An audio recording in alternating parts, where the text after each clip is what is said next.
His Excellency David Hurley, Governor-General of Australia, and First Lady Linda Hurley, Their Excellencies, Special Envoys, and Heads of Delegations, His Excellency, Most Reverend Charles John Brown, and the esteemed members of the Diplomatic Corps, Vice President Sara Duterte,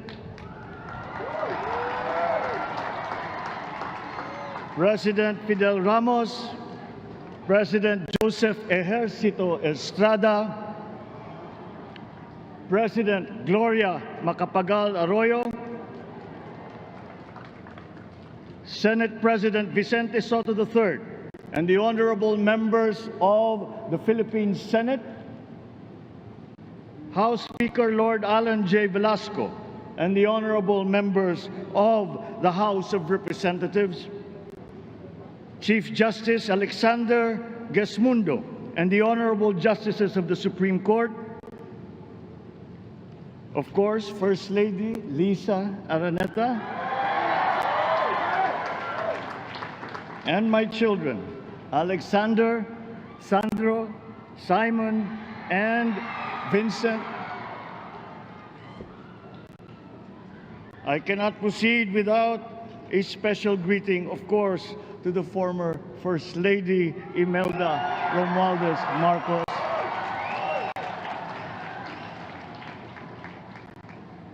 other distinguished guests, ladies and gentlemen, my friends, ang aking minamahal na mga kababayan, magandang tanghali po sa inyong lahat. This is a historic moment for us all. I feel it deep within me. You, the people, have spoken, and it is resounding. When my call for unity started to resonate with you, it did so because it echoed your yearnings, mirrored your sentiments, and expressed your hopes for family, for country, and for a better future. That is why it reverberated and amplified as it did, to deliver the biggest electoral mandate in the history of Philippine democracy.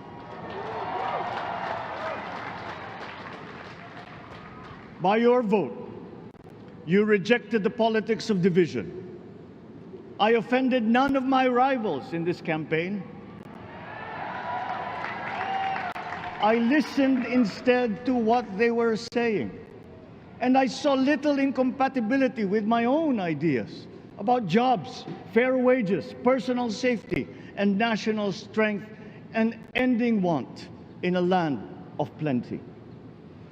I believe that if we but focus on the work at hand and the work that will come to hand, we will go very far under my watch. You believe that too. At pinakinggan ko ang tinig ninyo na ang sinisigaw ay pagkakaisa, pagkakaisa, pagkakaisa. We will go farther together than against each other, pushing forward, not pulling each other back, out of fear, out of a misplaced sense of weakness. But we are the furthest from weak. The Filipino diaspora flourishes even in the most inhospitable climes, where they are valued for their quality. The changes we seek will benefit all and will shortchange no one. I was not the instrument of change. You were that. You made it happen. I am now. You picked me to be your servant, to enable changes to benefit all. I fully understand the gravity of the responsibility that you've put on my shoulders. I do not take it lightly, but I am ready for the task. I will need your help. I want to rely on it. But rest assured, I do not predicate success on the wide cooperation that's needed. I will get it done. I once knew a man who saw what little had been achieved since independence. in a land of people with the greatest potential for achievement, and yet they were poor. But he got it done, sometimes with the needed support, sometimes without. So will it be with his son. You will get no excuses from me.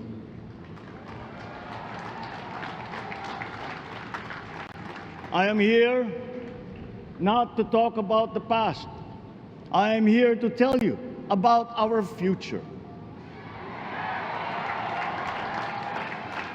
A future of sufficiency, even plenty, of readily available ways and means to get done what needs doing, by you, by me. We do not look back, but ahead, up the road that we must take to a place better than the one we lost in the pandemic.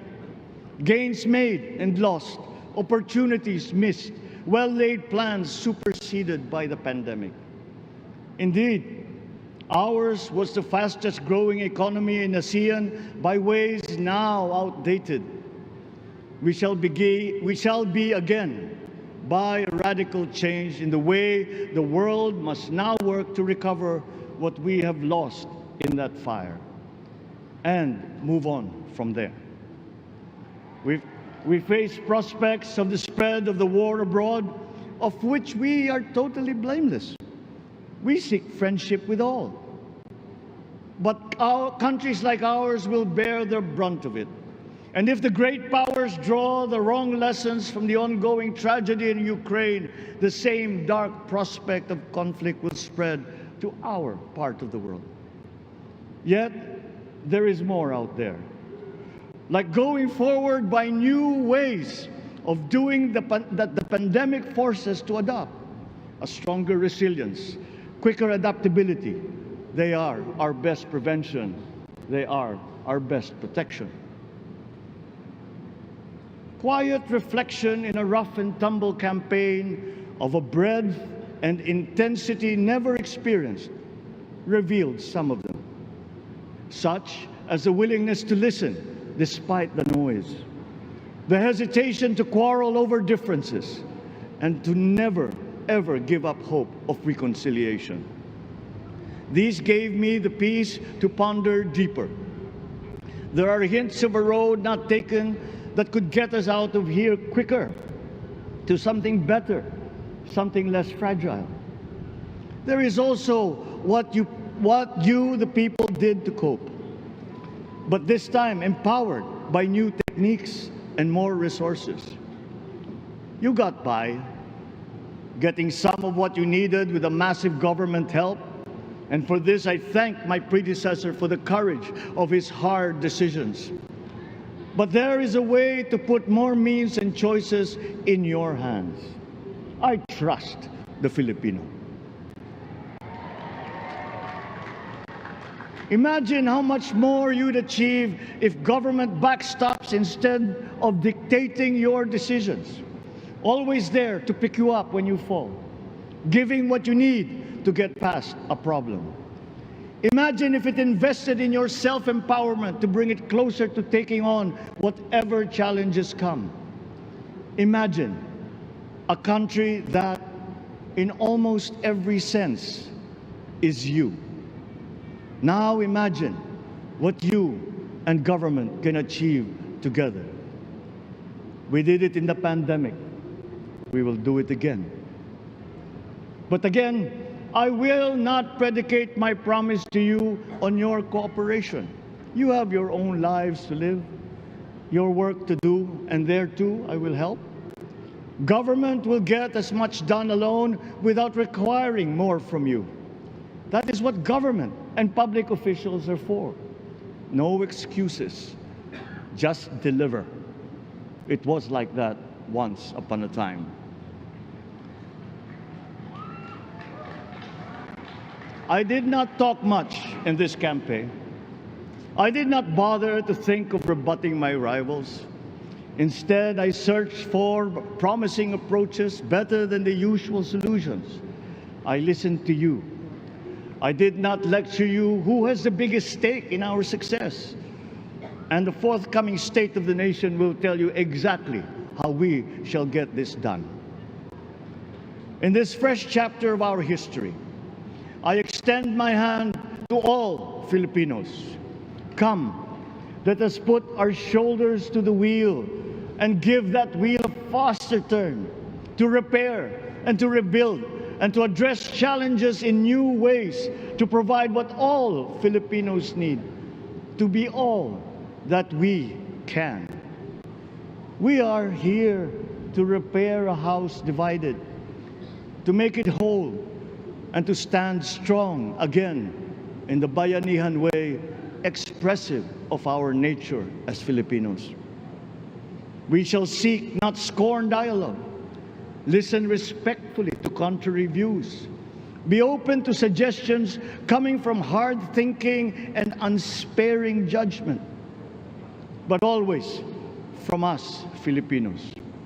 We can trust no one else when it comes to what is best for us. Past history has often proven that. Solutions from outside divided us. None deepened our understanding. They were always at our expense. Never forget, we are Filipinos. One nation, one republic, indivisible. We resisted and never failed to defeat foreign attempts to break up our country in my father's watch. His strongest critics have conceded that. So let us all be part of the solution that we choose. In that lies the power to get it done. Always be open to differing views, but ever united in our chosen goal. Never hesitating to change it, should it prove wanting. That is how agile, resilient republics are made. Our future we decide today.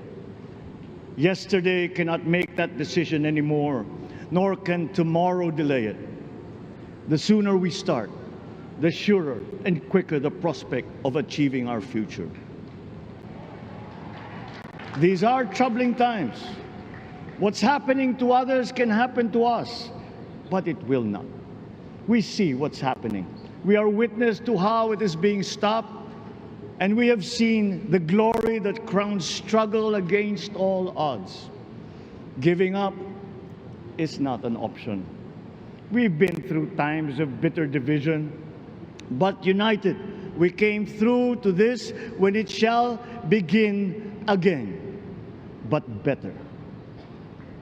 The campaigns I've run have taken me here where I stand today. I listened to you, and this is what I have heard. We all want peace in our land. You and your children want a good chance at a better life in a safer, more prosperous country. All that is within reach of a hard-working, warm, and giving race. Your dreams are mine. Pangarap nyo ay pangarap ko. How can we make them come true? How can we do it together? But I will take it as far as anyone with the same faith and commitment can, as if it depended entirely on himself. Sa pangarap na maging mapayapa ang ating bansa, ang pangarap nyo ay pangarap ko. Sa pangarap na maging maunlad ang ating bansa, ang pangarap nyo ay pangarap ko. At sa pangarap na maging mas masinang ang kinabukasan natin at ng ating mga anak, ang pangarap nyo ay pangarap ko. We are presently drawing up a comprehensive, all-inclusive plan for economic transformation. We will build back better by doing things in the light of the experiences that we have had, both good and bad. It doesn't matter. No looking back in anger or nostalgia. In the road ahead, the immediate months will be rough, but I will walk that road with you. The pandemic ravaged bigger economies than ours. The virus is not the only thing to blame. What had been well built was torn down. we will build it back better. The role of agriculture cries for the urgent attention that its neglect and misdirection now demands. Food self-sufficiency has been the key promise of every administration. None but one delivered. There were inherent defects in the old ways and in recent ways too. The trade policy of competitive advantage made the case that when it comes to food sufficiency, a country should not produce but import what other countries make more of and sell cheapest. Then came Ukraine. The most vulnerable when it comes to food are the countries furthest away from the conflict, those bearing no blame for provoking it. Yet they face the biggest risk of starvation. If financial aid is poured into them, though it never is, there is nothing to buy. Food is not just a trade commodity. Without it, people weaken and die. Societies come apart. It is more than a livelihood. It is an existential imperative and a moral one. An agriculture damaged and diminished by unfair competition will have a harder time or will have no prospects at all of recovering. Food sufficiency must get the preferential treatment the richest free trade countries always gave their agricultural sectors. Their policy boils down to don't do as we do, do what we tell you to. I am giving that policy the most serious thought if it doesn't change or make more allowances for emergencies with long-term effects. There is a parallel problem in our energy supply. Sufficient fossil fuel-free technology for whole economies has yet to be invented. And it is not seriously tried by rich countries. Again, consider the response of the richest countries to the war in Ukraine. But surely, a free world awash with oil can assure supplies. Or we will find a way. We are not far from oil and gas reserves that have already been developed. What we teach in our schools, the materials used must be rethought. I am not talking about history. I'm talking about the basics, the sciences, sharpening theoretical aptitude and imparting vocational skills, such as in the German example, alongside the national language with equal emphasis and facility in a global language, which we had and lost. Let us give OFWs all the advantages we can for them to survive and to thrive. Our teachers from elementary up are heroes fighting ignorance with poor paper weapons. We are condemning the future of our race to menial occupations abroad. Then they are exploited by traffickers. Once we had an education system that prepared coming generations for more and better jobs. There is hope for a comeback. Vice President and soon-to-be Secretary of Education, Sara Duterte Carpio, will fit that mission to a T. We won't be caught unprepared, under-equipped, and understaffed to fight the next pandemic. To start with, we never got over the pandemic of poor, if any, free public health. The last major upgrade of a public health system, exemplified by the resources poured into PGH, predates the current shambles by 3 generations. Our nurses are the best in the world. They acquitted themselves with the highest distinction abroad, having suffered even the highest casualties. With the same exemplary dedication at home, they just got by. They are out there because we cannot pay them for the same risk and workload that we have back here. There will be changes starting tomorrow. I am confident because I have an OPLE in my cabinet. There were shortcomings in the COVID response. We will fix them. Out in the open. No more secrets in public health. Remember, I speak from experience. I was among the first to get COVID. It was not a walk in the park. My father built more and better roads, produced more rice than all administrations before his. President Rodrigo Roa Duterte built more and better than all the administrations succeeding my father's. Much has been built, and so well, that the economic dogma of dispersing industry to develop the least likely places has been upturned. Development was brought to them. Investors are now setting up industries along the promising routes built. And yet, the potential of this country is not exhausted. Following these giant steps, we will continue to build. I will complete on schedule the projects that have been started. I'm not interested in taking credit. I want to build on success that's already happening. We will be presenting the public with a comprehensive infrastructure plan. 6 years could be just about enough time. No part of our country will be neglected. Progress will be made wherever there are Filipinos, so no investment is wasted. The recovery of Philippine tourism, with its emphasis on accessing nature's beauty, I am sure will exceed expectations. And bigger is not always better, but there's something to be said for economies of scale. And yet the country invites investments in fast-rising industries with quick returns and inflicts irreparable damage for future generations. We have yet to see large-scale practical solutions to pollution, though some are beginning to emerge. But there are tried and proven new ways of mitigation.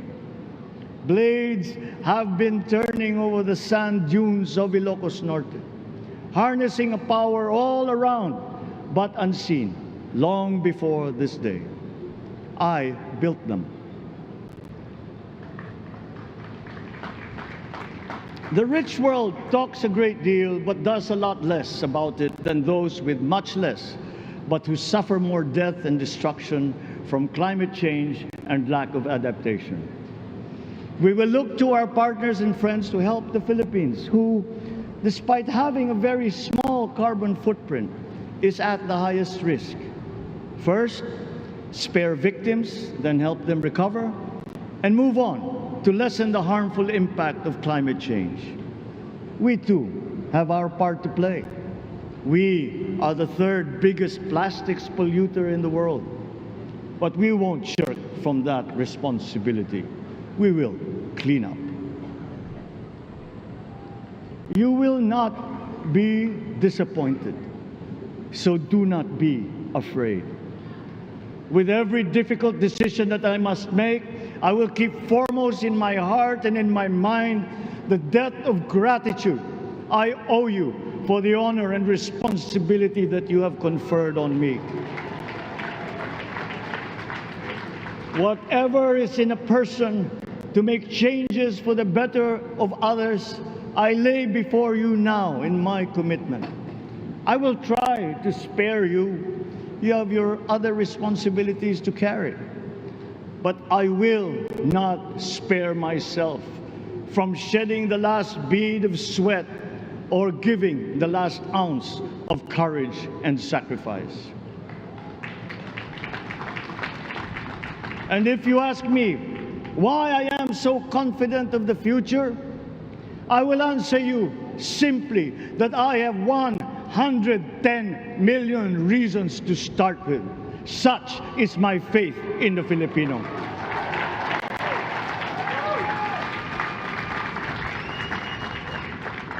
Believe, have hope. The sun also rises like it did today and as it will tomorrow. And as surely as that, we will achieve the country all Filipinos deserve. God bless the Philippines. God bless our work. Maraming salamat po sa inyong lahat. Mabuhay ang Pilipinas. Magandang tanghali po.